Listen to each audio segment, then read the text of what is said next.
So I was coming in for my landing and I flew a high performance parachute. So like little race car. And so you do these turns under canopy because you're going to put it into a dive so that at the bottom end, it translates into horizontal speed because it's so much fun to just like skim across the grass really fast and have this great landing. It ends up being like the second part of the skydive that's so much fun. But things can go wrong. And I hit like a dead spot of air and my canopy just collapsed over my head right as I went into that dive. Oh my goodness. I was like head and chest towards the ground and had a very short window of opportunity to decide what I was going to hit the ground with. So I decided to use my legs like the bumper of a car. I remember like the last thought I had was that I didn't want my mom to have to wipe drool off of my chin. So I managed to fling my legs out in front of me and I compounded my left heel, completely shattered it. It was open. And then I compound fibbed my right leg. So all 4 bone heads were sticking out of my leg. So I did end up having to have multiple surgeries. I had a tibial rod put in. I had a screw put into my left heel. But in the hospital, they told me I'd probably not walk normally again and I'd never run again. This is your host, Brendan, and you're listening to the Ordinary to Ultra podcast. This podcast is all about helping you run your first ultramarathon and beyond. Tune in to hear new and experienced ultra runners share how they got into running in the first place, what inspired them to run an ultra, training and race day tips, and the gripping story of their first ultramarathon. Prepare yourself to be inspired as you hear stories of grit, sometimes failure, but ultimately triumph when our guests finally cross the finish line. Hey, Gillian, thanks so much for joining me today. I'm super excited to chat about you and your ultra running story. Thanks for having me, Brendan. Sweet. Gillian, really quick, would you mind introducing yourself to our listeners? Just tell us a little bit about yourself, like where you're from, how old you are, if you've got kids, what your family looks like, just basic stuff, what you do for work. I'm Gillian. I'm 45 years old. I currently live in Florida. I've only been here 2.5 years. I don't really stick to any place for too long. I have 9.5-year-old boy-girl twins, single mom, and I currently work in life insurance. I sell IULs and life insurance policies, and I got into that because I specialize in high-risk people so that they can have policies because I used to be a professional skydiver. So. Dang. So you got into this to help other professional skydivers, huh? Or other folks that enjoy that? Because so many people, so number one cause of debt is medical bills. Yeah. And I saw so many GoFundMes that were popping up in the skydiving industry from people that got hurt, and then their families would either, lose their loved one or people would be hospitalized and have to pay for their bills. And none of them ever had a way to pay for it. So life insurance and IULs, I figured it was a way to kind of circumvent the GoFundMe. Yeah, that's super cool. Thank you for doing something noble with your career. I love hearing things like that. And yeah, you mentioned skydiving. So it sounds to me like, because you're on an ultra running podcast, that you do some really cool, extreme outdoor stuff. Do you do any other fun outdoor things? Well, to a lesser degree since having kids, but I've kind of I've done the rock climbing. I was a trail dirt bike rider. Obviously the skydiving and base jumping. I was a base jumper as well. Wow. And kite surfing. I pretty much will try or do anything. I love to hear that. That is so cool. You've tried so many things. Yeah, I need to do more things. Get into mountain biking and other mountain stuff. So that's really cool. Yeah, skiing too. What was that? I love the skiing too. Skiing, yeah, you need to come to Utah. I don't know if I mentioned that's where I'm at, but yes, the skiing. The skiing Love. was just kind of subpar this year. It was pretty warm. These warm years are weird, but it's okay. Hopefully next year. We just keep praying. Um, awesome. Thanks for sharing, Gillian, a little bit about yourself. I'd love to hear now how you got into running, whenever that was. If you were like the high school athlete, or if you got into it later. What does that look like for you? Um, I was total skinny nerd in high school and not very athletic, just so clumsy, like picture olive oil. Um, so it wasn't actually until I moved away that I got into doing more things and stuff. And I just Okay. randomly started running as a young adult. And back then, I'd say up until I was probably 23 or 24, I thought like 4 miles was far. I was, Mm-hmm. wow, I ran 4 miles. And people would be like, can't believe you run 4 miles. Um, and so that's kind of where it started. And then I got into skydiving, and it was just a means for me to be more physically active in a sport where um, most people are either jumping or they're just doing whatever. If they're a full-time skydiver, they're probably hanging out partying afterwards. Um, so I started running more then too, because I wanted to kind of break that mold of being this stereotypical jumper and be more of an athlete as well.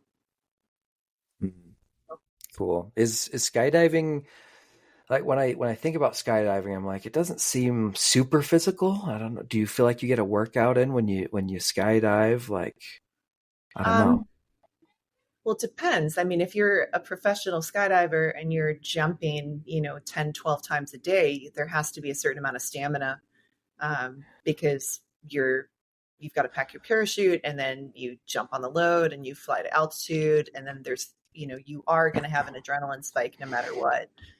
There's a lot of focus that goes into accomplishing whatever your goal is on that jump. And then, you know, flying your canopy and landing, running out that landing, and then carrying all your gear back over, and then putting it down and packing again, and then repeat, repeat, repeat until you're done with your day. So it can be very Mm-hmm. physical. It just depends on what level you're training and what level you're performing as well. And people who are Mm-hmm. working in it, like when you're carrying um, tandem passengers, I was a tandem master as well. I did tandems in Dubai for a while. Um, but you're not only carrying much heavier gear, but you're also carrying a person in the front of you. So yeah, it gets more physical for Yeah, sure. that sounds a lot more physical. Yeah, like controlling both of you in the air. Yeah, that would take more effort. Um, so it sounds like skydiving was sort of in the past for you. Is that something you still do, or is that something that you No, don't I do as actually much? stopped. I stopped because of the kids. So, and especially when my children's father and I split up when they were 2.5, I realized one of us has to make it, for sure. Yeah. Oh, yeah. Uh, and it had to be me because I was the one most present in the picture. So, um, Uh-huh. yeah. And then the base jumping, which that is actually the way more physical end of it, because you were hiking for all of those. You're earning your altitude as a base jumper, unless you're into just jumping off of low stuff. But I was in like Norway and Italy and Switzerland, where you're like doing hour-long hikes to get to where you're exiting from. Um, that was what I truly loved. And that's what I definitely had to leave behind because it's a lot more dangerous. And again, kids, maybe when they're adults, they'll get to do some of that stuff again. But I had to really assess what was important. And I think that's the other reason running really started filling in the gaps for me for mental health and um, just having something to transition my focus to. Mhm. That makes so much sense. Yeah.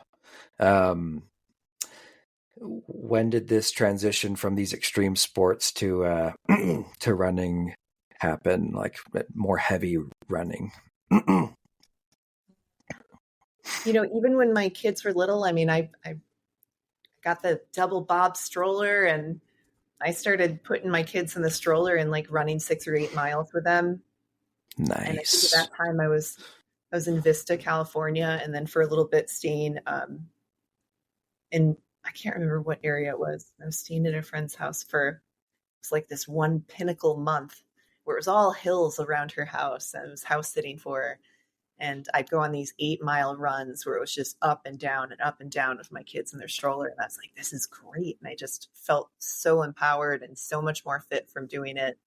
And that was kind of uh, the turning point with that. As far as the running getting crazy for me, though, um, that actually has to backtrack to the skydiving, because when I was living and working in Hawaii skydiving, I had a canopy collapse. Um, so I was coming in for my landing, and I flew a high performance parachute, so like little race car. And so you do these turns under canopy because you're going to put it into a dive so that at the bottom end it translates into horizontal speed, because it's so much fun to just like skim across the grass really fast and have this great landing. It ends up being like the second part of the skydive that's so much fun, but things can go wrong. And I hit like a dead spot of air, and my canopy just collapsed over my head right as I went into that dive. Oh So my goodness. I was like head and chest towards the ground and had a very short window of opportunity to decide what I was going to hit the ground with. So I decided to use my legs like the bumper of a car. I remember like the last thought I had was that I didn't want my mom to have to wipe drool off of my chin. So I managed to fling my legs out in front of me, and I compounded my left heel, completely shattered it. It was open. And then I compound fibbed my right leg. So all 4 boneheads were sticking out of my leg. And yeah, so luckily for me, there was a retired field doc who was a skydiver. He was in his 70s at the time, amazing man. And he came out with his little black doctor's bag and told me he could set my leg right then. And he grabbed my ankle and pulled the bones back in while I was laying there in the field. So those were only displaced for like maybe 10 minutes before he did that. Not recommended. And he even said that they were probably going to be pretty mad about it. But I attribute him to me being able to do what I'm doing now, because my muscles weren't out of place for long enough to have further injuries than I did. So he kind of got all that stuff back into place. I did end up having to have multiple surgeries. I had a tibial rod put in. I had a screw put into my left heel. But in the hospital, they told me I'd probably not walk normally again, and I'd never run again. And just with that, it's kind of like a gauntlet being thrown. So pretty much as soon as I got out of the hospital, I started rehabbing, and within a couple of months, I started just slowly starting to run again on the North Shore of Oahu, just getting on the trail and obsessing over the mechanics of it. And that's when running really became it for me. My goodness. Yeah. Thank you for sharing. That is that's a crazy, terrible, fantastic story, right? Yeah. Like, well, when you're talking about the split-second decision you had to make, like that just blows my mind. Yeah. And you thought, do I want to, I don't want to be the drool Yeah. monster for the rest of my life. So you used your legs. What a decision. Anyway, that's just crazy. I guess I'm glad you made that decision. Yeah. Right. And then I ran the hardware out. I basically ran so much that the screw in my heel backed out on its own, started backing out. So they had to do a surgery and remove that. And then later on, they took out the tibial rod as well. So I'm hardware free. Woohoo! Yeah. Woohoo! That's great. And then yeah, I started running like 10, 12 miles at a time and then kept building up and then kids and everything. There's always running a little bit Yeah. less so. And then COVID, Mm-hmm. I think Oh my COVID goodness. impacted a lot of runners. Yeah. Did you still get out? I mean, some people got out more depending on like where they were and what their situation was, and some people less. But what was it for you? Um, I was actually living on Long Island at the time, like right near the Okay. epicenter, and the Oh yeah. paranoia was strong.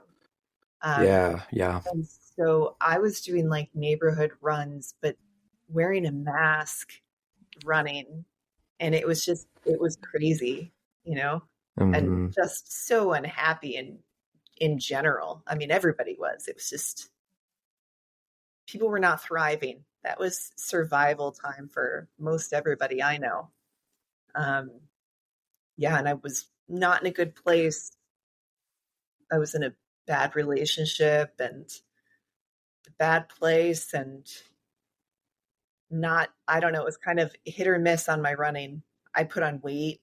I mean, not a lot, but like, you know, not comfortable.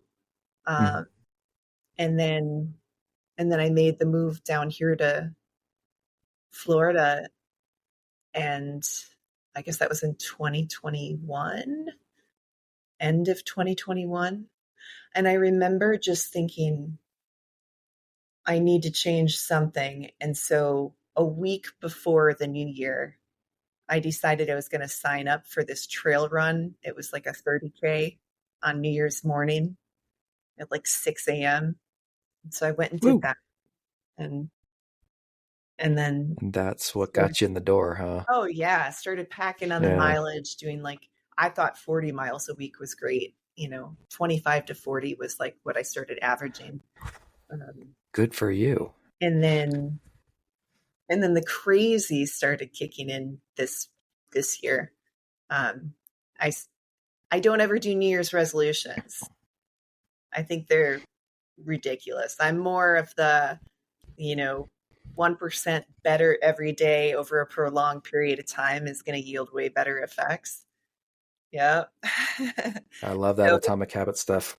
yeah, totally. So New Year's comes around and everyone else makes their resolutions, and that's when I'm sitting on the couch and eating as much garbage as I can shove into my face and just like enjoying life and being like whatever. And that lasted for like the first week of January. And then on January 10th, I was like, I need to go run. So I went and I ran a half marathon because I always do solo runs. That's my thing. Um, and I did that and I was like, that felt great.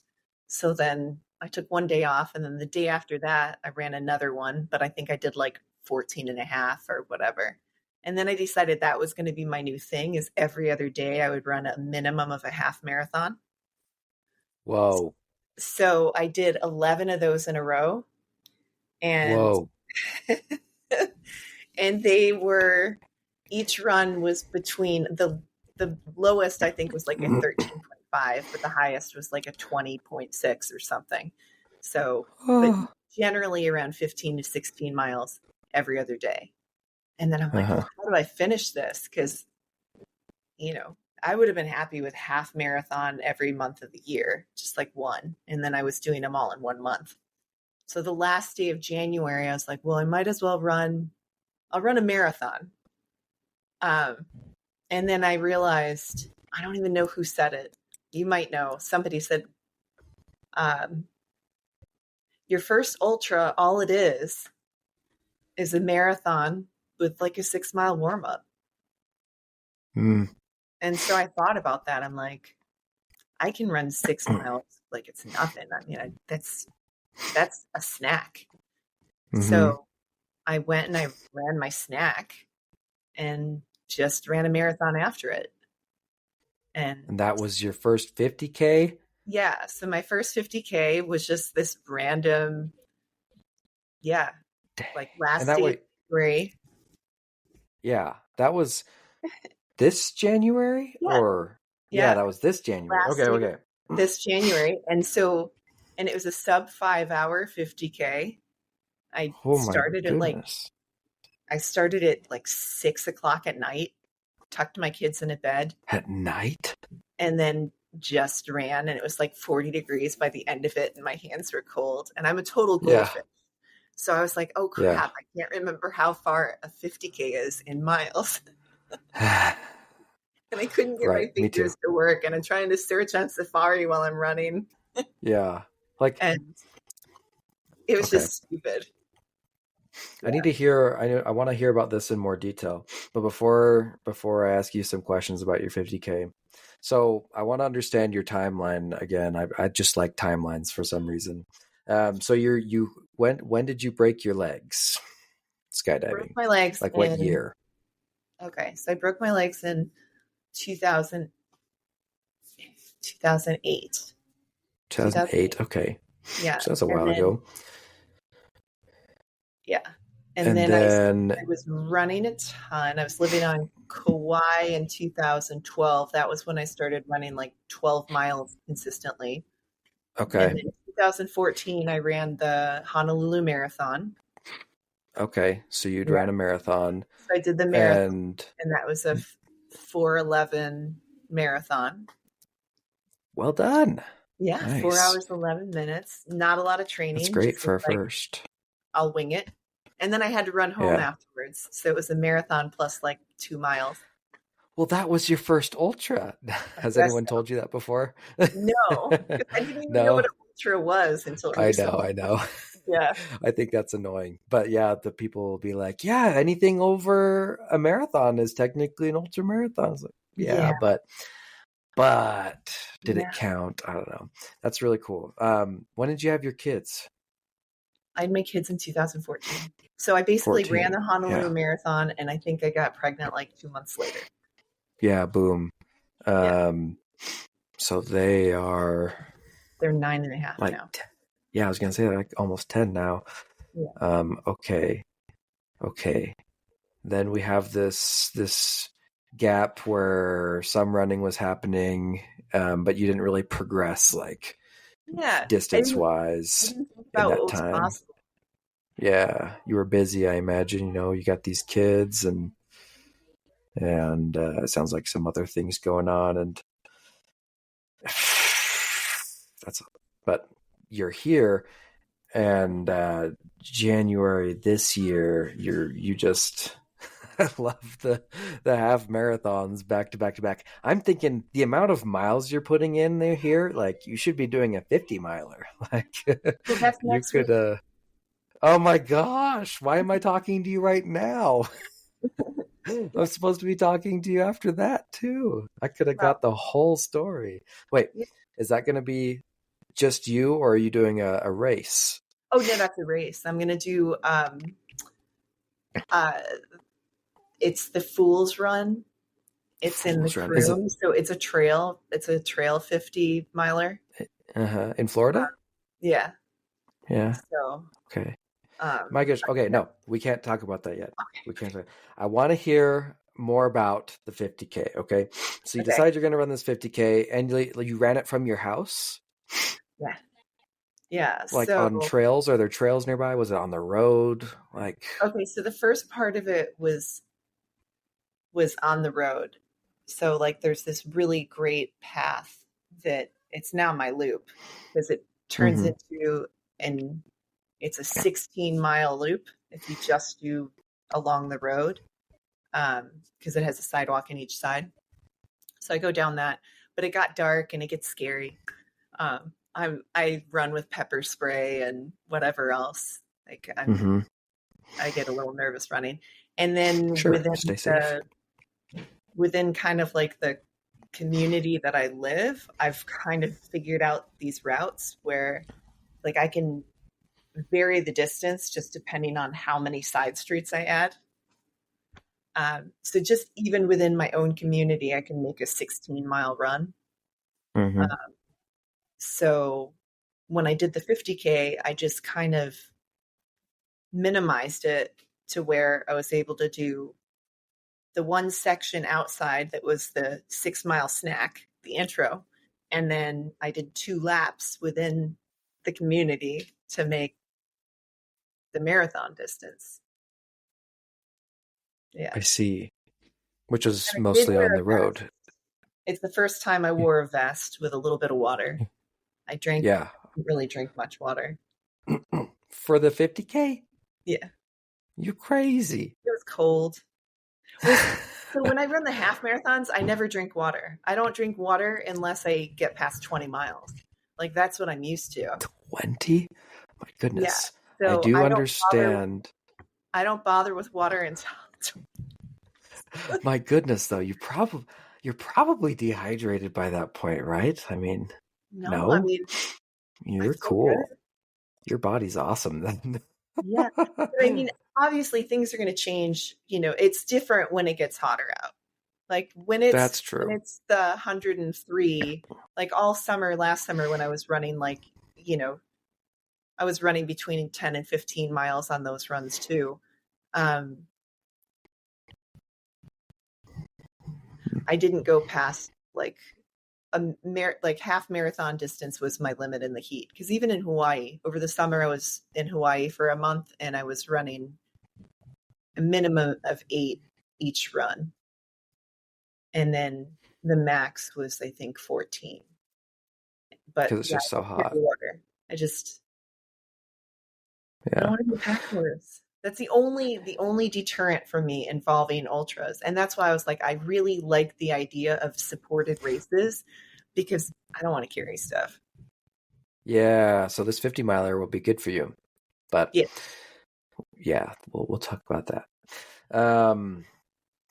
So you did carry water though, and you did drink some water after mile 20. Yeah. And I had like a little electrolyte. I had like salt tabs. And you did? Okay. Maybe 4 of those. And I ate 1 bar. Okay. And so how are you feeling like during this all? Did you ever cramp up? Were your muscles hating you for not having more electrolytes or water? I have horrible feet too. I mean, I've got nerve damage in my left foot from that shattered heel. And, I've got bunionettes, I guess they call them, like the painful bit below your baby toe that's swollen on me. My feet are jacked up from skiing. And so my feet hate me past certain distances. Like once I get around 23 miles, my feet hate me. But other than that, my legs never really get sore. I don't get too tired. Yeah. Did you eat? I really feel like I could run forever. Seriously, you're incredible. Did you eat during this? I had one mini Kind bar and I ate one tiny thing of peanut butter. Like I said, I am not the person anyone should ever follow for nutritional advice or certain races. And look at my training. I wing it. I mean, everything for me is oh, well, maybe a half marathon every other day would be good training. I wonder if I can do that. Okay, well, I guess I'll see if I can do that now. I'm so stupid about it. Well, I don't think it's stupid. It's exhilarating and fun, I'm the same way. I haven't had a coach. I looked at some training plans for my first marathon and I was like, okay, so this is sort of what I need to do. And then I didn't program in my calendar how many miles I was going to run every time. Yeah. I just knew vaguely from advice I'd heard and just how I felt. I was like, I bet if I run at least a marathon distance every week, in total miles. So if I run 6 miles on Tuesday, 6 miles on Thursday, that's 12 miles. And then 14-mile half marathon on Saturday, then I think my body will. It's the time on your feet. Yeah, right? I think I'll be able to do it. And it's I don't know. Yeah. So I wung it and it worked out fine. I got a 4-hour, 4-minute marathon. That's nice. Yeah, which is fantastic. I was shooting for a 4-hour marathon. I was like, I could probably do this 9-minute-ish miles. It's yeah, this would be fine. yeah, it happened, and I think it's fun doing the testing, the self-testing and just seeing how far you can go and just It being is. adventurous about it. I don't And know. I get really competitive with myself.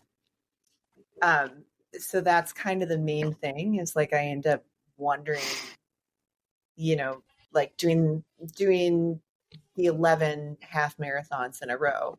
Like I think two of them were under 2 hours, and just being stoked on, can I bring the speed down, or, can I bring my time down? How can I make this better? And just pushing yourself. And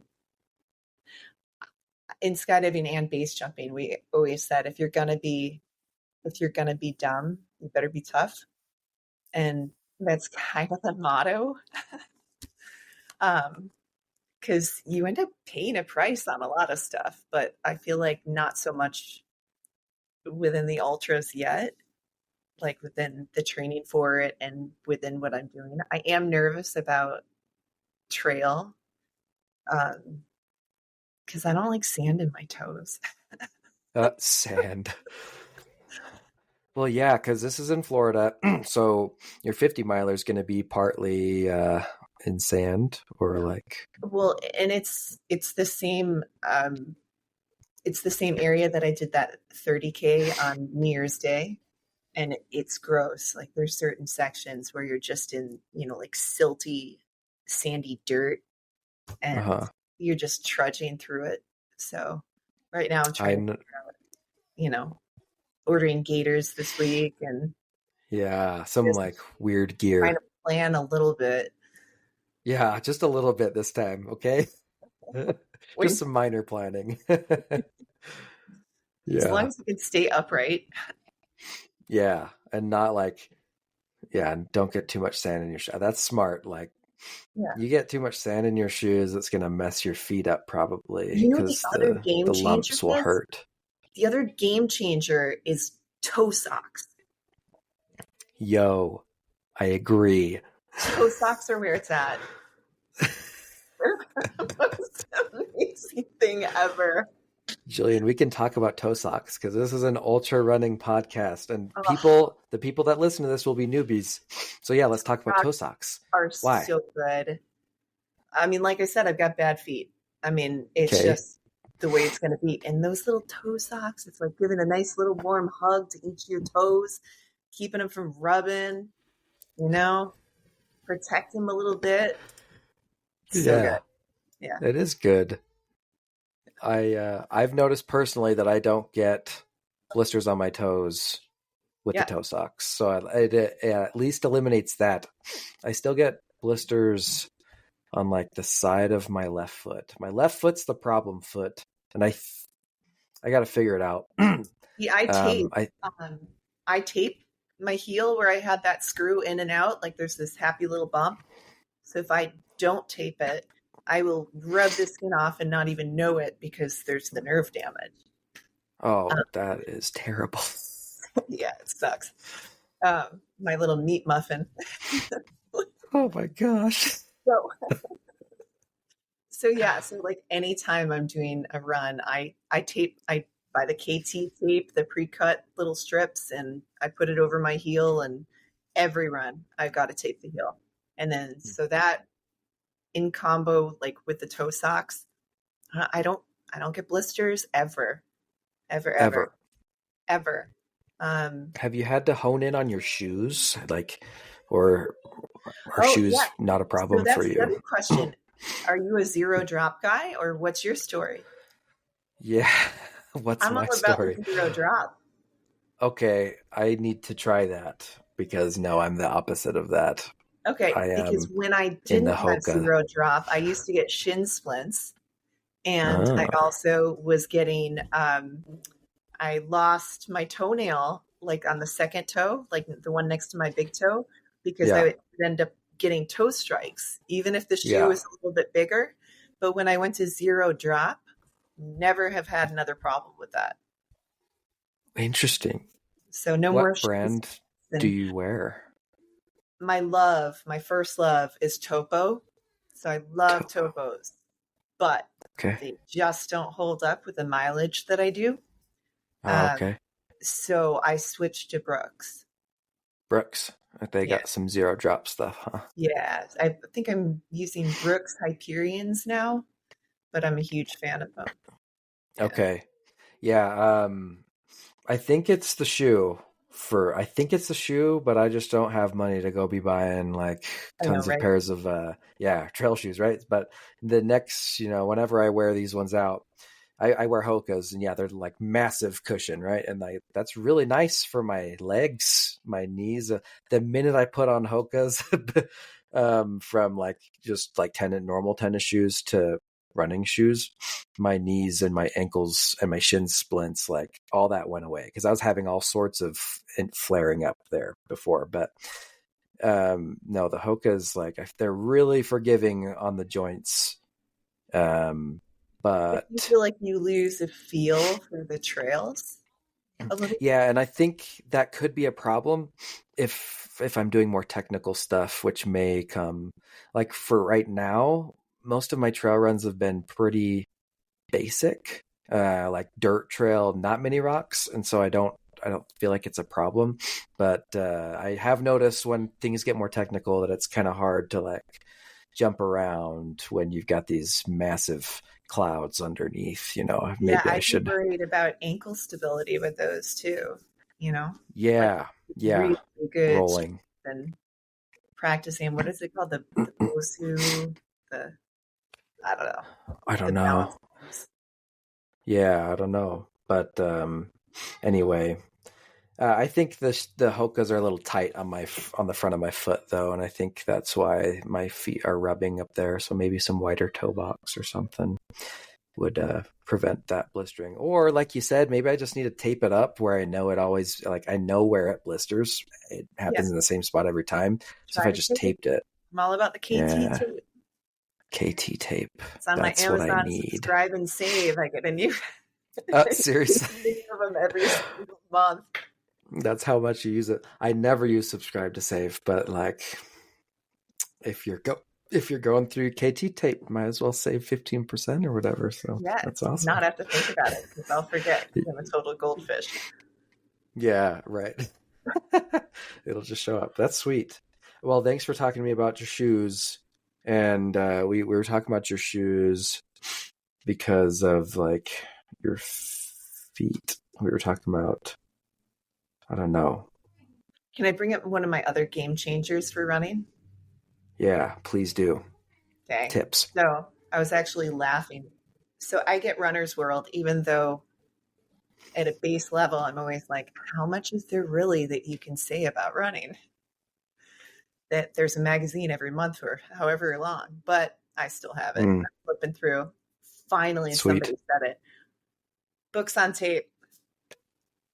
Books on tape. I don't ever listen to music. I have not listened to music on a run since like early 2000s. I started listening to books on tape. I started with podcasts, but then I don't like having to change what I'm doing mid-run. But I remember like that Honolulu Marathon, I listened to Nosferatu by Joe Hill, which is Stephen King's son, and it was such a great book. And I'm like, this is great. Great to run to. You have a good book, you can go any distance. And I love that. I'm amazed that more people don't talk about how beneficial that is to distance running if you feel like you have to listen to something when you're running, because it doesn't affect your pace. Yeah. No, I super appreciate you saying that. I've said it in past episodes, so hopefully I don't feel this isn't repetitive to listeners, but I run to audiobooks too. I started that way. That's how I started running. And I think it's the fact that I was listening to audiobooks when I was running I was just running like 3 miles a few times a week just to like get fit and like lose some weight. That's how I got into this. But I think the audiobooks made me love it. Like, I think they helped me love running more because it was like a release and like an escape. I would just zone out, not even thinking about the running, because the running sucks when you first start running. Like, it's just painful. But it was for me anyways. Maybe it's not for everyone. You sound like you're just amazing when you run all the time. So that's awesome.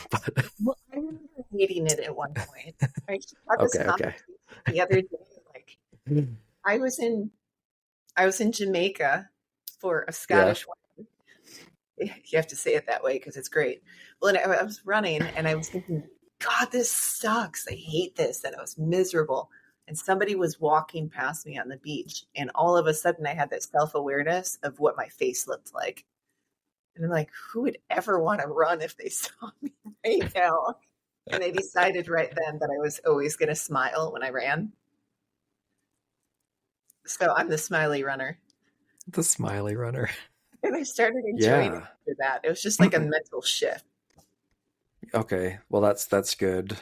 Yeah. Yeah, it is. It's in your head, but the audiobooks made it so much easier to like. It was an escape for me in the middle of the day. I would get out during lunch and do a run, and then it just progressed, and now I run to push myself and see how far I can go, and Find out what because I happens in love the book. to run.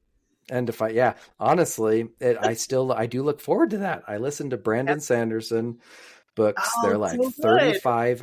Yeah, they're like 35 hours long, Yeah, the they Way of are. Kings series. And it's just perfect to listen to. I finished the last 4 hours of the Way of Kings during my marathon, and it was enthralling because all the stuff goes down at the end of the book, right? So I'm glad you like Brandon Sanderson. Have you read the Way of Kings? I have not. No. Okay. You got to commit. You have the time on your feet to get through those in like a month. I can commit. Yeah. So, yeah. I mean, I keep looking at like longer and longer races. Like I've got dream races. So many dream races. Right. This is an ultra thing too, I think. You have to be a part. What is it? I don't know. Like sadist, masochist. I don't know. I mean, which one I it love is. the pain. Yeah. You like I don't remember either. Yourself. Yes, you love the pain. Yeah, one of those. Well, it's not even. I want to see how far I can take it. Like I want to push it till I drop, and I don't know. So I have a question for you. Okay. Are you able to do like yoga and meditation? Do you do yoga and meditation? I don't. Me neither. No, not in my own time. No? No. Okay. And that's the other reason I love running. I call it my moving meditation because I don't have the capacity to still myself like that. And so I feel like running also fills that place for me. Mm-hmm. Like that's when I get centered. Well said. Can you do that while listening to an audiobook, or is that when you turn the audiobook off? Yeah. And then you just 100%. like. Well, I mean, I even noticed. So my kids are 9.5 and I still read to them every single night as they're going to bed. And we have been, Nice.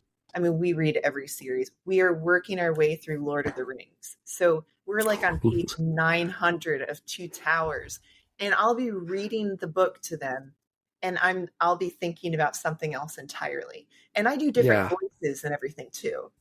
And then all of a sudden I'll have that awareness that I am somehow reading this book to them with all the different voices, but I'm still over here thinking about this. And that's what I do during running as well.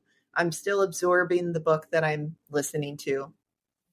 And meanwhile, working on all these other elements in my life that need to be handled at some level. So, yeah. That's really cool. I've noticed my brain do that too. And then I'm like, crap, I need to rewind this book because I don't really remember what happened in the last chapter. So grateful you can do the 30 seconds back and hit it like 3 times in a row. Thanks, Audible. Yeah, that's helpful. But no, you're right.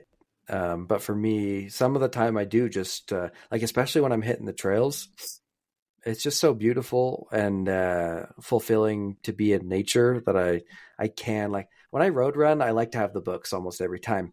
But when I'm on the trails, I don't feel like I need that. And it's just me and the focus on running and then thinking. And sometimes road running, just being in my head, because for some reason it is meditative, and you can have the greatest revelations ever sometimes when you're running. it's like shower, when you're sitting in the shower and you're like, wow, great ideas. Cause you're just, I don't know. It's like that where you come up with amazing ideas, figure out how to solve a problem at work or solve your, personal life problems. It happens during running for some reason. Yeah. Yep. Yeah. It's a cool thing. And that's why ultra running is great, because you get to run so much training for them that you get to meditate all the time and listen to lots of books. That is a good perk. Getting like 8 hours of running in a week or more. It's crazy. And that's like, Yeah. without even a race. You're right. What are the miles you're putting in right now preparing for this 50 miler? So I have been chilling for the last 2 weeks, but up until that, I was doing between 50 and 60. So 50 to 60 a week. Mm-hmm. Comfortably. So, yeah. Do you usually run in the morning or at night, or like when do you fit in your runs? Well, because of the kids. Right. And luckily, I'm able to make my own schedule. So pretty much it's me getting up, getting them to their bus stop. I have to drive them to their bus stop and then rushing home and getting ready and then going for my run right then.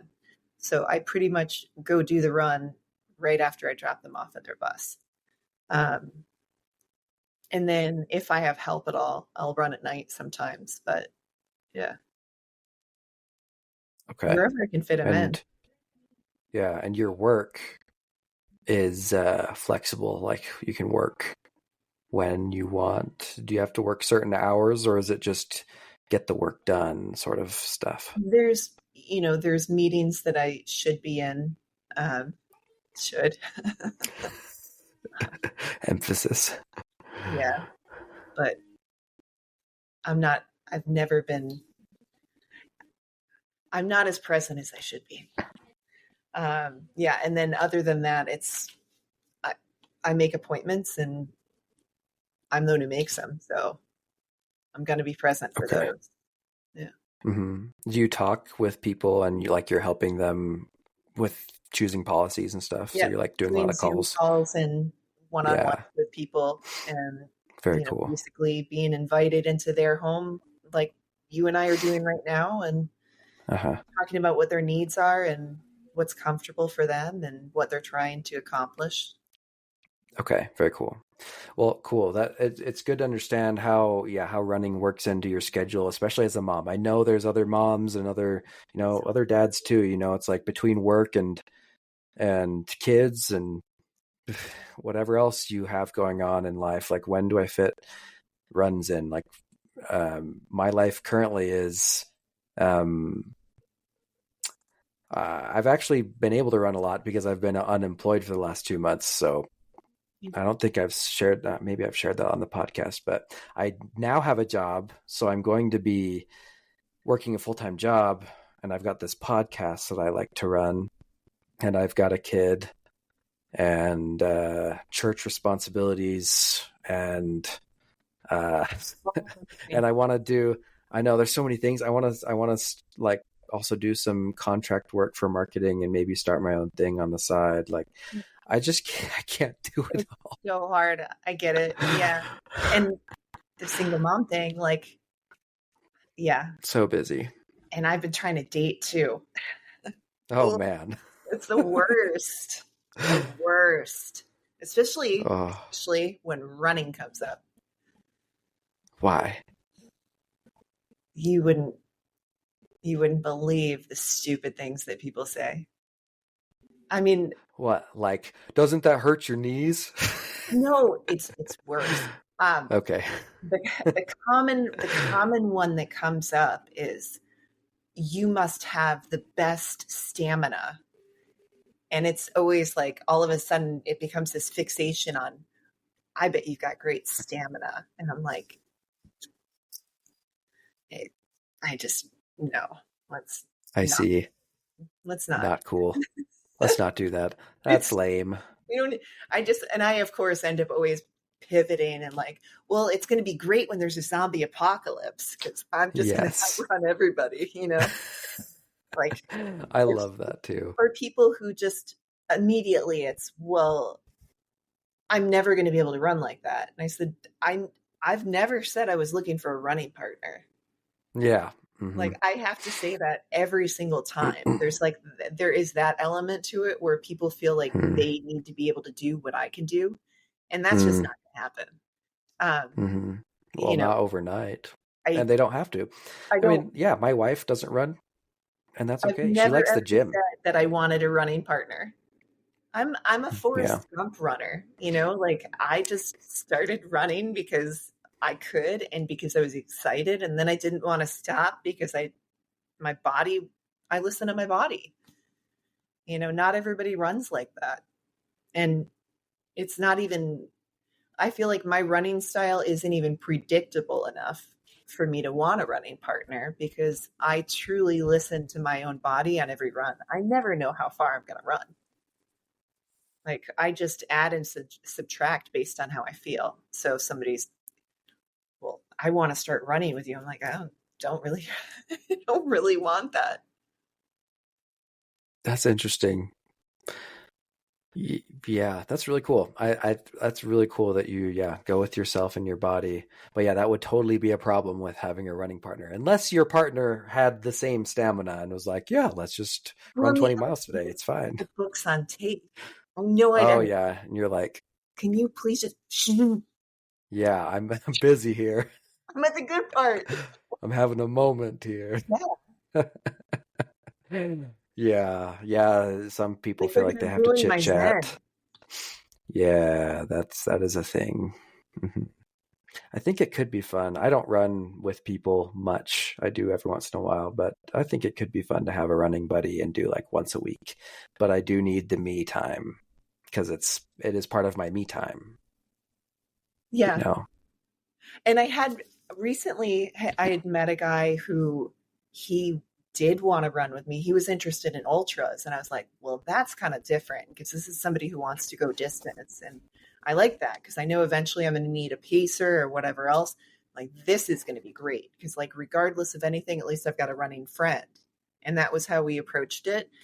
And then we started like sending each other snapshots of runs.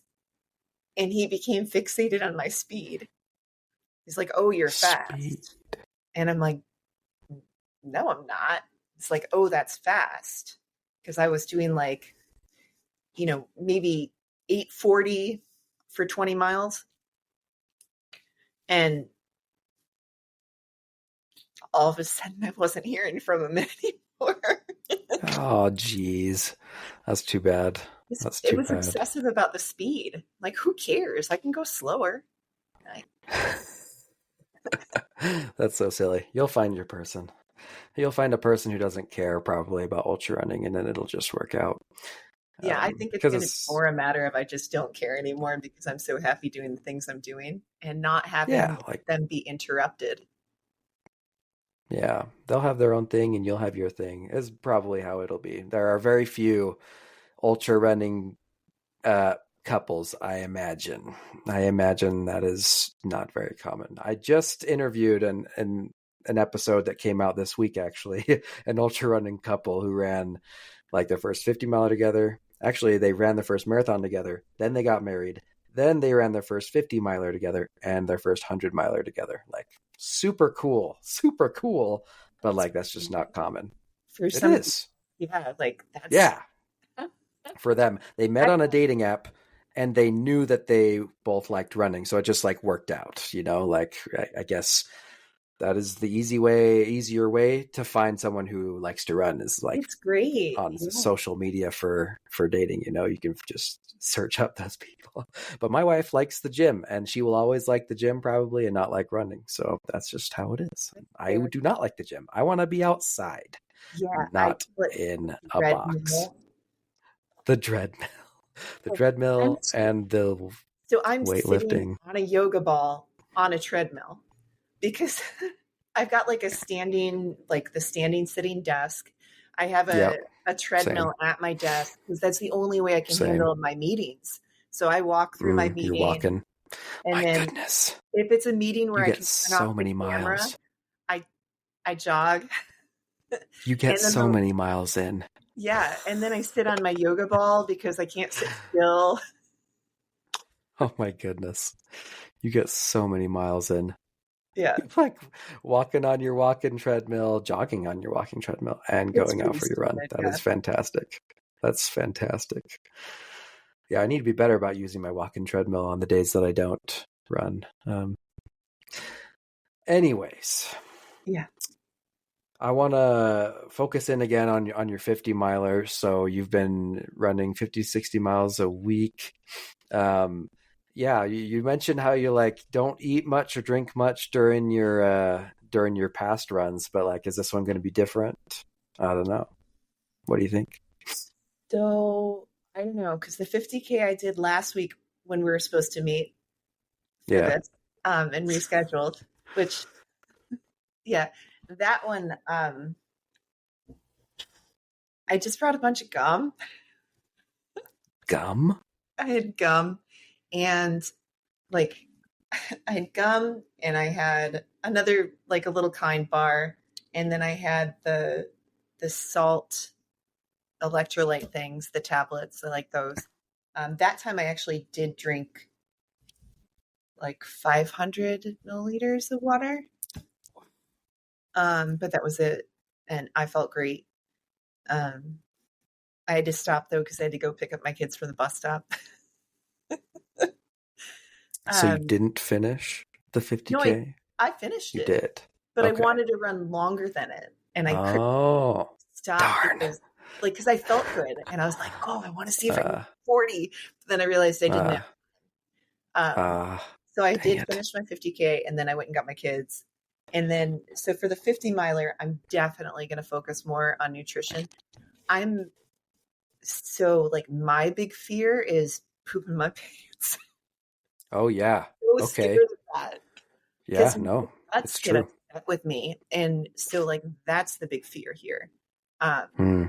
because I, man, I was in the women's ultra group on Facebook and I'm asking them, like, we get down and 30 with our questions, because we want to have it all dialed in. But I think that's the other reason that I tend to be a little bit more standoffish with the food is because of how upset my stomach gets. Um, Hmm. and I think it's just going to be a matter of between when I do this 50 miler and there is a potential 100 miler at the end of this month too. Because I've got like, I know, look at your face. I stack things. I'm not the smartest. If you're gonna be No, dumb, no, no. you gotta be tough. Um, and I just keep I'm gonna thinking, quote that. yeah, like I'm on a roll. Like if I can do this 50 miler next week, then why shouldn't I do a 100 miler 22 days later? Um, because in a sense, it's smart training. Like have one be the training for the other. You're not Stack. wrong. That's Um, real. Yeah, you and say then gum, but no, that's true. You should totally do yeah, and them so then the relatively other close. thing I was thinking about is so the David Goggins thing where he does the 4x4x48, but I want to make it the 5x5x50 because then you actually get 2 more miles with only 2 more hours, but it's 2 fewer runs. Um, so I was thinking about pulling a 5x5 by 50 between the 50 miler and the 100 miler to also get you Goodness.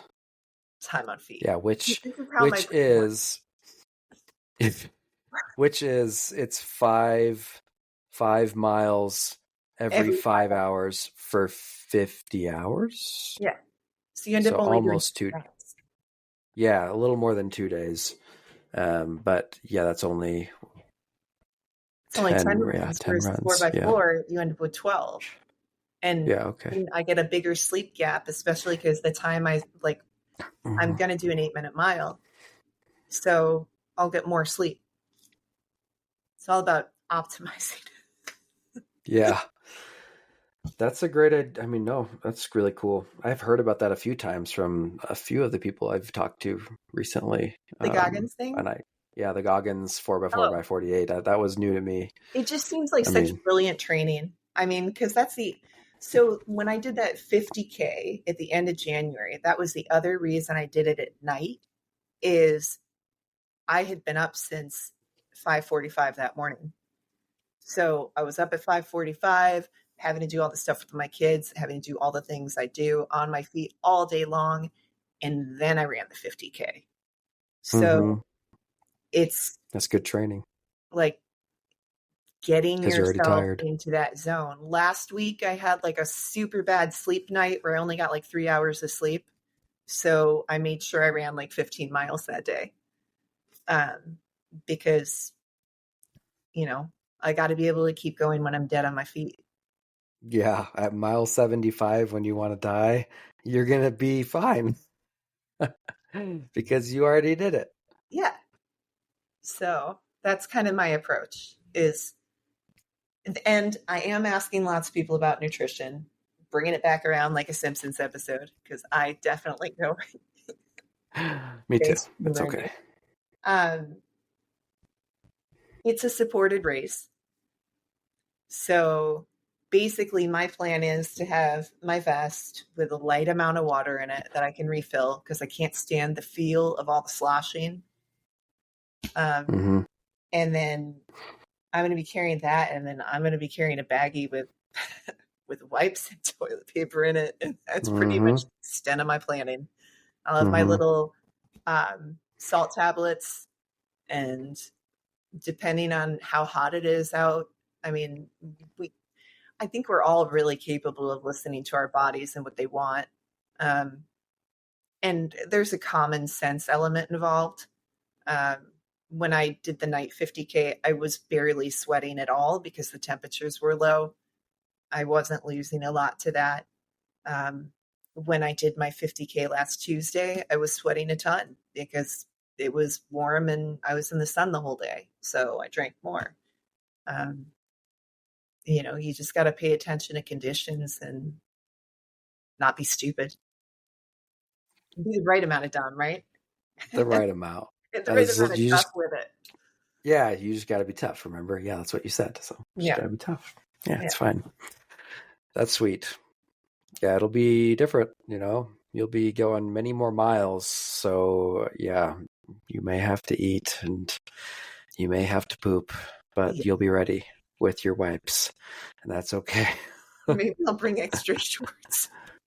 Yeah, you never know. So it's Honestly, really the funny. horror stories. In base jumping, there's this thing people used to get like nervous bellies sometimes. And obviously, like Oh, you're totally. hiking, and you're getting to these exit points that are in the middle of nowhere.